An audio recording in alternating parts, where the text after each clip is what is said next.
포드 항모에서 슈퍼호넷과 그라울러라는 두 가지 이제 전투기가 출격을 해서 미국 공군이랑 같이 작전을 했는데, 여기서 강조할 게 그라울러라는 항공기입니다. 카라카스는 말 그대로 이제 베네수엘라의 수도이자 남미에서 방공망이 제일 강한 곳이라는 이야기를 베네수엘라 스스로가 했어요. 왜냐하면 러시아, 중국으로부터 많은 대공 레이더, 그 다음에 대공 미사일들을 배치해서 방어를 하고 있으니까 미국이 아무리 세도 함부로 들어오지 못할 것이다, 항공모함이 있어도 우린 버틸 것이다, 이렇게 이야기를 했거든요. 근데 그게 완전 허풍이 돼버리고 말았죠.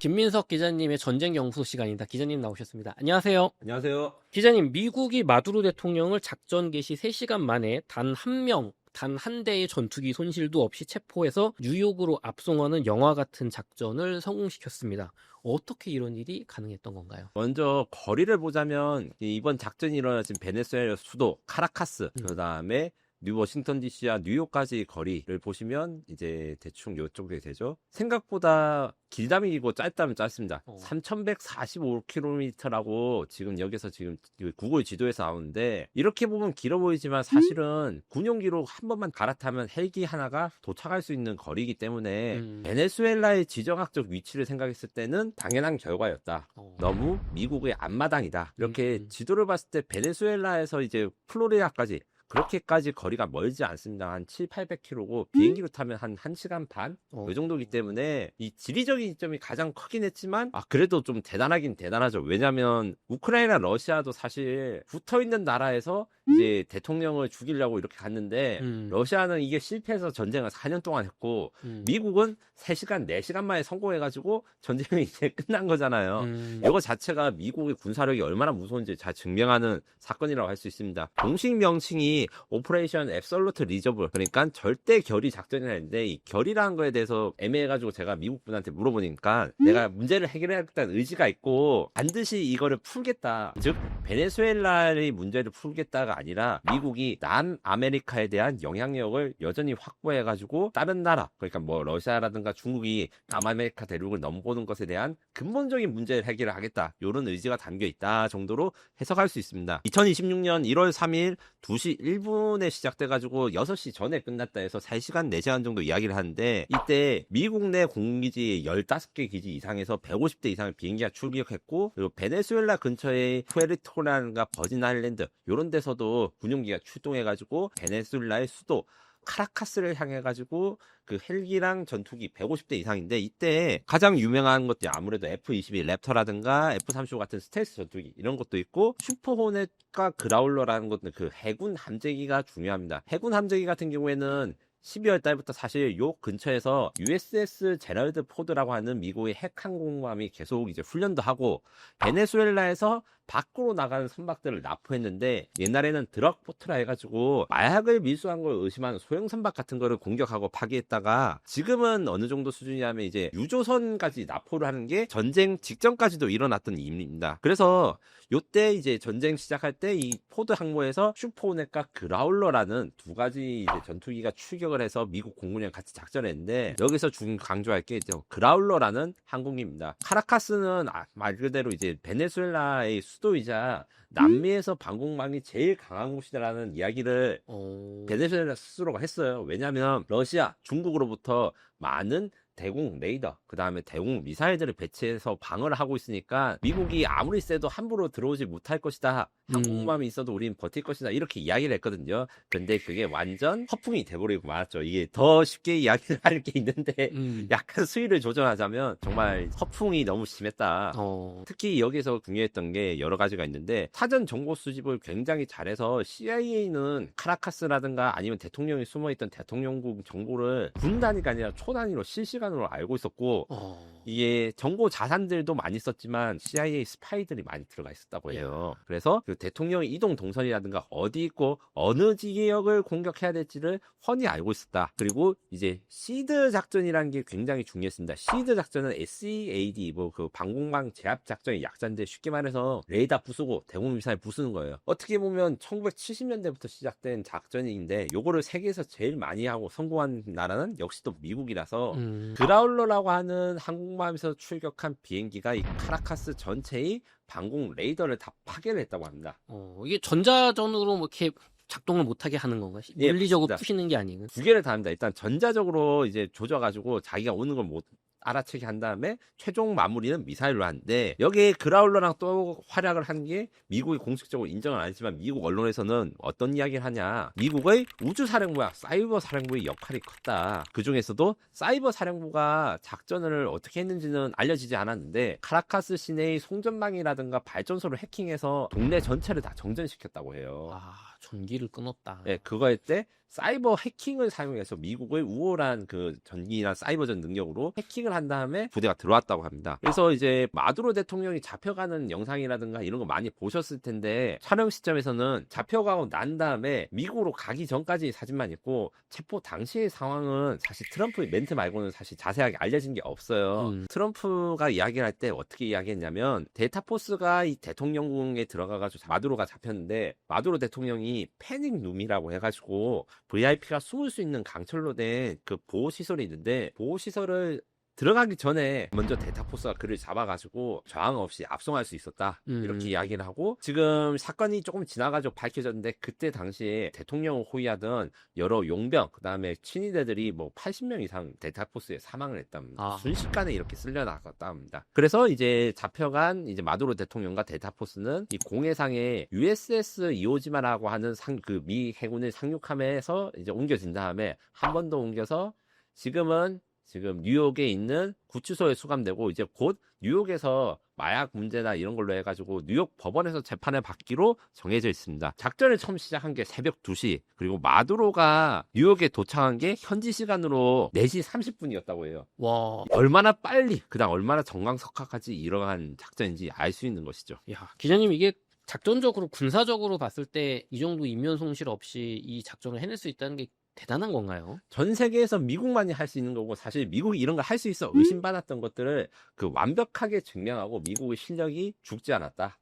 이렇게 이야기를 할 수 있는데 오죽하면 트럼프 대통령이 파포라고 해가지고 자기 SNS 인스타그램에 올린 게 모시기 하겠다. 내 말을 안 들으면 이런 느낌인데 네, 번역은 안 하겠습니다. 이 욕이 있어가지고 결국 자신과 미국 정부 그러니까 트럼프 정부의 군사적 파워나 이런 것들을 전 세계에 과시하는 그게 좀 과격하긴 해도 이러면서 전 세계 국가 특히 아메리카 국가들한테 미국이 아직 남미의 영향력을 쥐고 있다. 이걸 강조하기 위해서 이런 작전을 의도했고 멋지게 성공했다고 할 수 있죠. 기자님 아까도 얘기해 주셨지만 베네수엘라가 저도 기사를 보면 중국과 러시아에서 강력한 방공체계를 도입하고 미사일 전자전, 뭐 레이더 이런 걸 갖추면서 카라카스를 정말 요새화해서 미국도 쉽게 공격하기 어려울 것이라는 평도 있었고 자기 스스로도 굉장히 자신감이 있었잖아요. 마두로 대통령도. 근데 중국제, 러시아제 방공망과 군사 무기들이 왜 속수무책으로 이번에 폭격으로 파괴된 겁니까? 네, 일단 베네수엘라가 세계 최고의 방공망을 구성했다는데 구체적으로 이야기를 하자면 JY-27, JYL-1, 뭐 FKC 이런 중국제 레이더들, 그 다음에 러시아제 S-300VM 대공미사일과 그 다음에 퉁구스카라는 러시아 미사일과 대공포들이 있었어요. 이 중에서 사실 제일 중요한 게 중국산 레이더들이었는데 JY-27A라는 레이더가 지금 10몇 개가 베네수엘라 전토에 깔려 있어요. 이 레이더의 특징은 중국이 말하기에는 이게 안티 스텔스 레이더다. 네. 쉽게 말해서 스텔스기를 원거리에서 잡아낼 수 있기 때문에 스텔스기 침투를 막아낼 수 있다. 이렇게 강조를 했고 요거를 중국에서 마두로가 수입을 했을 때 직접 시찰하면서 이게 잘 만들어졌고 이렇게 칭찬도 많이 하고 미국이 침략할 수 없을 거라 했는데 다 틀렸죠. 핵심은 전자전과 사이버전 이야기를 했을 때 이 전자전과 사이버전을 할 때 그냥 했다라고 하면 단순하겠지만 사실은 엄청나게 많은 비행기들과 여러 가지 자산이 그 정확하게 타임라인에 맞춰가면서 싱크를 맞아야 되거든요. 그러니까 누가 먼저 재밍을 먼저 하거나 아니면 누가 미사일을 한 2, 3초 정도 느리면 이걸 알아채고 바로 레이더를 꺼버리고 이러면 꺼진 레이더를 공격하기가 켜진 것보다 훨씬 어렵거든요. 어디 있는지 모르니까요. 그쵸. 이런 타이밍을 맞춘 능력이 미국이 세계 최고이다. 그래서 EA-18G 그라울 항공기의 집중 제밍으로 레이더를 말살했는데, 레이더에 대해서 제밍 신호를 하면 그 레이더가 뭐 스텔스를 탐지하느니 어쩌니 해도 결국에는 작동이 안 됩니다. 방해 전파가 있으면 제대로 된 성적이 안 나와서 그럼 레이더를 꺼야 되잖아요. 그럼 끄면 방공망이 뚫리는 것이고, 방공망이 뚫리는 것을 막기 위해서 계속 켜고 있으면 위치가 계속 노출되니까 미사일을 쏘가지고 격파당하는 이 전형적인 방공망 제압 작전에 당했고, 러시아나 중국은 사실 이런 거에 대해서 대비를 가지고 있다고 이야기를 하는데, 얘들이 레이더만 팔고 이런 노하우라든가 기술적인 거는 팔지 못하거나 아니면 베네수엘라군이 무등에서 배우지 못했던 걸로 보입니다. 이게 결국 자랑할 때 F-35 스텔스 전투기도 떨어뜨린다. 안티 스텔스 방공망이다. 네. 라고 했는데, 말씀하신 것처럼 결국에 원래 이 목적은 그런 미국이 전자전을 하거나 제밍을 할 때 그걸 탐지해서 먼저 쏴서 떨어뜨리는 목적인데, 그게 작동을 안 한 거잖아요. 네, 맞습니다. 지금 현대전의 특징을 여기서 알 수 있는데, 자기가 아무리 성능이 좋아도 남의 눈에 띄면 안 좋은 거예요. 왜냐면 어떤 무기인지 상대방이 알게 되는 순간 그 장점이 사라지는 거죠. 레이더가 스텔스기를 탐지할 수 있다 해도 스텔스기는 그 레이더를 알 수 있으니까, 나를 탐지하기 전에 뭐 다른 자기가 이제 다른 수단이라든가 꼼수를 써서 막거나 부술 수 있는 수단이 많다. 그래서 방어하는 측도 숨어서 다녀서 숨은 상태에서 방어를 해야 된다. 아하. 공격하는 사람도 이제 적한테 안 들키게 노력하듯이 요걸 좀 가르쳐준 교훈이라고 할 수 있는데, 그래서 JY-27A 요런 레이더 같은 게 좀 구체적으로 이야기하면 스텔스를 어떻게 탐지할 수 있는가에 대해서 좀 최대한 이제 알기 쉽게 이야기를 하면, 이게 레이더 파장에 관련된 겁니다. 중학교 수준의 그 과학 지식으로 이야기를 하자면, 전파라는 게 파장이 있습니다. 빛도 파장이라고 해야 되나? 이 대가 있는데, 고주파수, 뭐 저음역수에서 낮은 목소리랑 높은 목소리가 있듯이 전파도 고주파, 저주파가 있는데, 스텔스기는 아무래도 제일 큰 목적이 전투기한테 일단 걸리지 않아야 돼요. 전투기니까 같은 그 표적한테 이제 싸우는 거니까. 근데 전투기 레이더는 파장이 짧다. 그래서 고주파 높다, 이렇게 이야기합니다. X밴드라고 하는 주파수 대역이 있는데, 중국이 자랑한 스텔스 탐지 레이더는 주파수가 훨씬 높아가지고 너는 낮은 주파수만 레이더에 안 잡히는데 내가 주파수를 높게 하면 너는 레이더에 잡힐 수밖에 없다. 이런 원리를 만들었거든요. 왜냐하면 주파수 파장이 길어지면 레이더 전파를 흡수하는데 에너지가 많이 필요합니다. 파장이 길기 때문에. 그래서 스텔스기한테 스텔스 도료 페인트 같은 거를 엄청 두껍게 발라야지만 이런 레이더를 흡수할 수 있거든요. 이제 역발상으로 파장이 길다는 건 에너지가 높다고 했잖아요. 그러면 남들 눈에 잘 띄는 것도 합니다. 쉽게 말해서 스피커가 너무 시끄러운 거예요. 그런 원리를 역이용해서 이번에 당했던 것이고, 중국 레이더뿐만 아니라 러시아 미사일들도 많이 문제가 있었습니다. S-300VM 이런 거 같은 경우에는 이제 러시아가 좀 야심차게 만든 미사일 디펜스 레이더입니다. 그래서 쉽게 말해가지고 탄도 미사일도 다 격추할 수 있고, 그렇기 때문에 장거리 요격이 가능하다고 자랑했는데 뭐 단 한 발도 발사하지 못하고 지금 어디 있는지 소식도 없어요. 심지어 요거보다 약간 더 작은 부크 시스템이라고 하는 부크 대공포라는 게 있습니다. 요거 같은 경우에는 미국 입장에서 좀 위험했어요. 왜냐면 베네수엘라의 전기를 끊거나 아니면 레이더가 꺼져도 자기 혼자서 레이더랑 미사일 다 가지고 있기 때문에 요거는 약간 독립적으로 움직이 있어서 위험하거든요. 그래서 미국의 선택은 어떻게 했냐, 다른 애들 다 공격하기 전에 얘부터 제일 먼저 공격을 했다. 그래서 지금 유일하게 파괴된 흔적이 나온 게 이 부크 레이더라는 게 있습니다. 레이더 대공포. 요거는 바로 파괴를 해서 이제 베네수엘라 사람들이 이게 터졌다고 지금 SNS에 올리고 있어요. 이런 걸 생각했을 때 미국이 아직까지 세계 최고의 군사 기술력을 가지고 있다는 게 좀 알려졌고, 그리고 눈에 띄지 않는 몇 가지 비밀들이 있는데, 요 지금 푸에르토리코 근방이나 이런 데서 지금 SNS에 뭐가 올라왔냐면 가오리 같이 생긴 드론이 이륙하는 게 올라왔어요. 이게 RQ-170 센티넬 드론입니다. 이 센티넬 드론은 일명 별명이 칸다르의 괴수, 칸다르 비스트라고 돼 있는데, 칸다르가 어디냐면 여기 봤을 때 옛날에 아프가니스탄 전쟁이 이제 미국에서 진행된 걸 알고 있었을 겁니다. 네. 이 아프가니스탄에서 아프가니스탄의 저항 세력을 찾을 때 쓰는 스텔스 드론으로 개발된 게 바로 이 센티넬이었는데, 지금 현재 존재하는 전 세계 그 어떤 항공기보다 제일 스텔스 기술이 우수합니다. F-35나 F-22 이런 데들보다 훨씬 더 안 잡혀요. 얘는 고주파든 저주파든 다 안 잡히는. 레이더로 찾아낼 수가 없죠. 없는 것들이 이 카라카스 상공을 비행하면서 거의 실시간으로 누가 어디 있는지 다 알려줬다고 합니다. 이게 이렇게 정찰 자산이랑 그다음 위성, 그다음에 공격 자산이 아주 잘 조합돼 있어서 내가 누구를 잡아야 되고 누구를 찾아야 되고 누구를 공격할지 이렇게 연결되거나 이게 잘 조직된 것을 키체인이라고 하는데, 미국이 이 키체인을 엄청나게 빨리 시간을 단축시킨 것을 이번에도 알 수 있었어요. 이 키체인은 시간으로 측정을 할 수 있는데, 이라크전 기억하신 분들이 지금 많지 않을 거예요. 좀 나이가 있으신 분은 기억할 건데 1991년에 1차 이라크전이 벌였을 때 누구를 찾아서 파괴해야 됐다 결정을 한 다음에 공격까지 걸리는 시간 3일이었는데, 테러와의 전쟁이라든가 이런 데서는 드론이라든가 위성 이런 그걸 사용해가지고 이제 1시간 단위로 줄어들었고, 지금 현재 전문가들이 이야기하는 건 뭐냐, 이번 전쟁에서 미국 해군과 공군이 키체인을 사용한 것들은 거의 분 단위로 거의 명령이 실행될 수 있었던 거 아니냐, 그리고 가장 최적화된 표적을 공격했기 때문에 빨리 이런 사건이 끝날 수 있었다. 단순히 미국이 미사일을 많이 쓰고 무기를 많이 썼던 게 아니다. 이렇게 이야기하고 있어요. 그리고 그 배경에는 우리가 잘 아는 이제 팔란티어가 있는 것이 아닌가 라는 것이 이제 미국 쪽 전문가들 이야기입니다. 물론 팔란티아는 이에 대해서 아무런 이야기를 하지 않고 미국 국방부도 전혀 그런 말 하지 않았는데, 팔란티어의 서비스 중에 고담이라는 서비스가 있습니다. 요게 우크라이나 전쟁에서도 지금 잘 쓰이고 있는데, 쉽게 말해서 전쟁용 우버 같은 거예요. 우버 택시 기사나 아니면 우리 카카오 택시 이런 거 하시는 분들한테 이제 중앙 서버에서 알고리즘으로 추적해서 이 거리의 손님은 누구한테 배정해야 되는가, 이거를 자동으로 알고리즘 만들어서 배정하잖아요. 요거를 엄청나게 고도화시켜서 A 표적은 F-22가 공격하고 B 표적은 특수부대가 가고 이런 거에 대한 할당이 거의 초단위로 실시간으로 이루어졌기 때문에 누가 생겼다, 무슨 문제가 있다 했을 때 즉시 대응해야 하는 이 키체인이 극대화된 것이 이번 작전이었다고 이야기를 하고 있더라고요. 기자님, 결국에는 지금 중국, 러시아, 방공망, 미사일, 레이더 다 속수무책으로 미국한테 당하면서 정말 망신을 했는데, 이게 중국 같은 경우는 단순히 이제 무기가 형편없었다라는 게 증명될 걸 넘어서서 치명적인 경제적 피해를 이 석유 관련해서 입혔다는 보도가 있습니다. 이건 좀 어떤 얘기입니까? 저는 이게 약간 과장된 부분도 있지만 핵심은 중국이 타격을 받은 것은 맞다고 생각해요. 왜냐하면 베네수엘라랑 중국과에서 가장 핵심은 역시 기름일 것입니다. 그런데 중국이 베네수엘라한테 수입하는 기름 자체는 그렇게 많지 않아요. 한 10% 미만이라 해서 베네수엘라가 지금 점령됐거나 대통령이 잡혀갔다 해서 지금 국제 유가가 변하는 거 별로 없잖아요. 이게 베네수엘라가 지난 마두로 정권, 그 다음에 위에 차베스 정권 동안 정유 사업들이 발전이 못해가지고 생산량이 형편없이 줄어들었습니다. 이 때문에 기름 때문에 중국이 손해를 봤다, 요건 아니지만 거꾸로 베네수엘라 입장에서는 지금까지 수출된 원유의 95% 이상이 중국만 사갔어요.